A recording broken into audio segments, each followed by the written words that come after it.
Magandang araw sa ating lahat mga kumare. Welcome to my channel. At ito po yung inyong kumaring Jen. At ngayon po ay tuturuan ko kayo kung paano po magbayad ng ating SP letter dahil na-approve na po ni Shopee ang aking SP letter mga kumare. Ayan. At ito na mga kamari, dahil na-approve na po ang aking SP letter, ayan, may 1,000 pesos na binigay sa akin si SP letter na pwede ko po siyang, si Shopee, na pwede ko po siyang gamitin sa aking SP letter.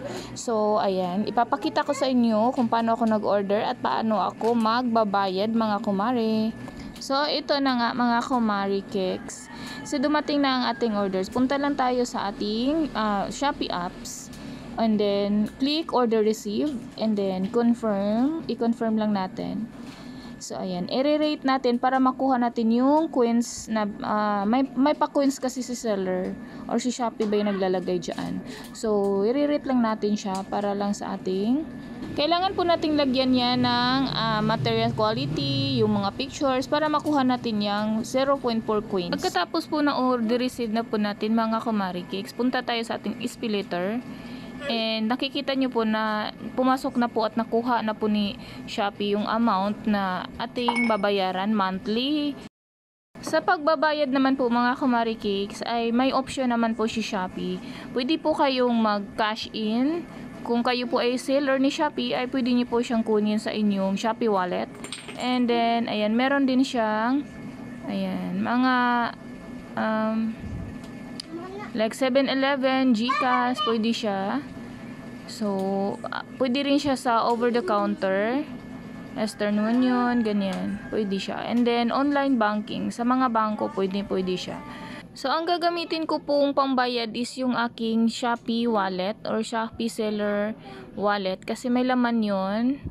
So, dyan. So, pindutin ko lang yung aking seller balance. Ayan.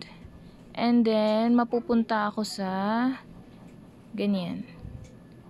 So, set up letter na lang ako. So, sundan nyo lang ito mga kumari cakes. Madaling-madali lang talaga. So, pay now. So, bibigyan na niya talaga yung amount na babayaran mo. So, nakalagay. So, ganyan lang mga kumari cakes. Sundan nyo lang ito. Madali lang ito mga kumari cakes. So, pindutin nyo yung pay. And then, yung number ng inyong Shopee Pay or Shopee Wallet. Ayan. So, payment successful na. So, ayan. Congrats ka na niya. Okay. Tapos, click OK. And then, mapupunta ka na dyan sa iyong payment method. So, may laman na yung Shopee Pay or Shopee Wallet natin mga kumari cakes. So, balik na tayo sa ating SP letter. Pinili ko kasi ito is pang-6 na buwan. Yung 6 months to pay po yung pinili ko. Pero ito po ay babayaran ko yung 2 buwan para hindi na ako mamumblema sa next month pa. So, ayan. Sundan nyo lang mga kumari cakes. Yung nagno-notify na siya na nag-cash in na daw, complete na. So, pwede ko na siyang gamitin pambayad ng ating SP letter. So, ayan. Nag-successful na. Okay, back tayo mga kumari cakes. Punta tayo sa ating SP letter. Ayan, click SP letter. So, ayan. Mag-pay early tayo para hindi tayo magkaroon ng penalty. Actually, makonti lang yung tubo ni Shopee nito mga kumari cakes. Kasi 6 months to pay lang naman. Yung ano natin. Mga nasa 100 plus lang din yung tubo niya kasi yung actual na babayaran mo kapag cash on delivery is nasa 500. Ayun. So, sundan nyo lang mga kumari cakes. Madali lang to. Ganyan.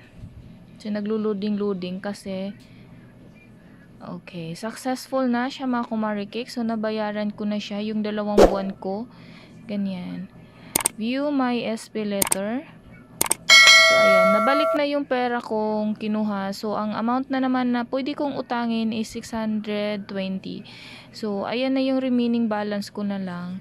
So, nakikita nyo siya. Ayan. Na-pay na yung 2 buwan. So, 4 na buwan na lang. Go, go, go. Utang na naman tayo.